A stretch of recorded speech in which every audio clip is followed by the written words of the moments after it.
Time to pay your taxes, sweetheart. Mama, Jeanette's voice was like gravel and cigarettes. She blocked the path of the new black inmate, a woman whose paperwork just said, Jane Doe.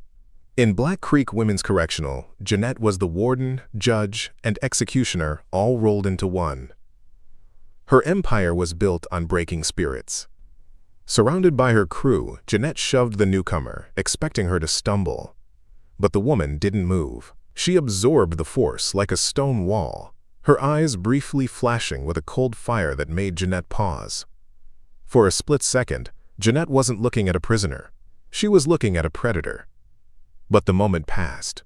Jeanette didn't know she was poking a sleeping viper, and she was about to make the worst mistake of her life. Black Creek Correctional houses 1-800 of the nation's most dangerous women. The stats are grim. Gang warfare is a way of life, and Mama Jeanette has run the show for a decade. The woman she's staring at isn't just Jane Doe. Her real name is Ayo Adewale. For 5 years, fight fans screamed her nickname, the Viper, because her finishing move struck too fast for cameras to properly capture. Ayo's record, 32 wins, 0 losses, all knockouts. The only female fighter in MMA history banned for life after her. Viper Strike, a 3-point nerve shutdown technique, left an opponent in a temporary coma. After that fight, Ayo vanished, swearing she'd never use her hands to hurt anyone again. Now she's serving 2 years for an assault charge. Officially, the truth. The assault was staged. Agent Mike Miller of the FBI willingly took the beating. The real mission: dismantle Jeanette's human trafficking ring that operated from inside Black Creek, smuggling vulnerable inmates out to a cartel. The FBI had tried for years to get inside. They needed someone who could endure the abuse without breaking cover. They needed a ghost. They needed the Viper. Day 3. The mess hall. All eyes were on Ayo as she walked with her tray. Jeanette sat at her table, planning this moment. "Showtime, girls!" she smirked. As Ayo reached for a piece of bread, Jeanette slammed her hand down, sending the tray crashing to the floor. The room went dead silent. "I didn't say you could eat," Jeanette boomed. "In my house, the animals eat off the floor." She kicked the bread across the dirty concrete. "Now get on your knees and fetch. No hands." Phones were already secretly recording. Ayo knelt, her breathing steady, her movements controlled.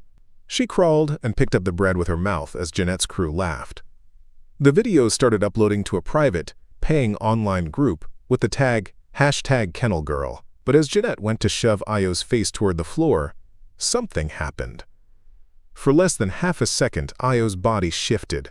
Her center of gravity dropped, her back straightened, her muscles coiled into a perfect defensive stance. The move was so fluid, so professional, that Jeanette froze mid-shove. "The hell was that?" she muttered. The moment vanished. Ayo went back to being submissive. But the seed of doubt was planted.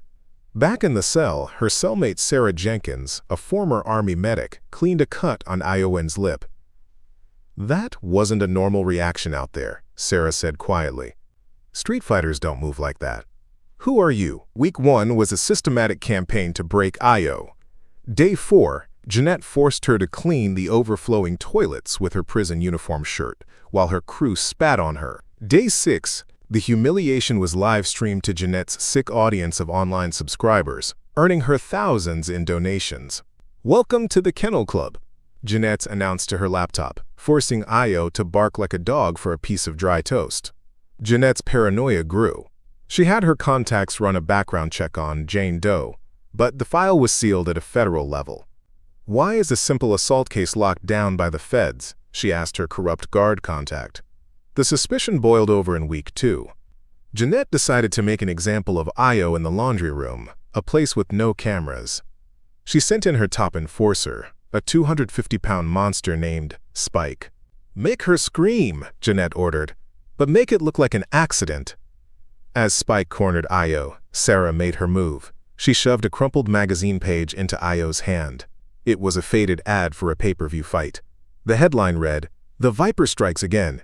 Is she unstoppable?" The picture was of a younger Ayo, eyes blazing with intensity. "You're her," Sarah whispered. You gotta be. Io looked at her own hands, the hands that had ended a career. I promised I would never fight again. Sometimes evil doesn't give you a choice, Sarah replied. In the laundry room, Spike came at Io with wild, brutish swings. Io moved like a phantom. Spike's huge fists hit nothing but air as Io weaved and dodged, a beautiful, deadly dance. She never threw a punch. The crowd of inmates watched in stunned silence. Frustrated, Spike pulled a sharpened piece of metal from her pocket. "I'm gonna carve you up," she screamed. That's when it happened. The Viper Strike. It was over in 0.4 seconds. Move 1. A footwork shift that put her just inside the blade's arc. Move 2. A precise open palm strike to Spike's wrist, making her drop the shiv instantly. Move 3. A light, almost gentle tap to a pressure point behind the ear. Spike's eyes went blank. She collapsed like a puppet with its strings cut, completely unconscious before she hit the ground. Io stood over her, not even breathing hard. The laundry room was silent. Then, someone in the back shouted the words that changed everything. "Holy crap! That's the Viper!" The realization spread like fire. A hidden phone had recorded the whole thing. Within minutes, Viper in the Yard was trending worldwide. News channels, sports blogs, MMA forums. Everyone was asking the same question. What was the world's deadliest female fighter doing in a state prison? Jeanette stared at her tablet, watching the view count on the video explode past 1 million. Her ultimate show of force had backfired spectacularly, exposing her to the world and turning her victim into a legend. Her trafficking network was now at risk. She had to silence Io, for good. She arranged for an emergency transfer for Io to a maximum security facility, a transfer she would never survive. Jeanette paid off 2 guards and 3 inmates to stage an escape attempt in the transport van.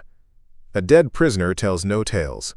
But Jeanette made a fatal error. The viral video hadn't just alerted the public. It gave the FBI the green light they had been waiting for. As the transport van pulled into a secluded service road, the 3 inmates moved toward Io with shivs drawn. But before they could strike, the van's doors were ripped open. Blinding lights flooded the interior. A dozen FBI agents in full tactical gear surrounded them. Agent Miller stepped forward, his face still showing the faint bruises from the staged assault.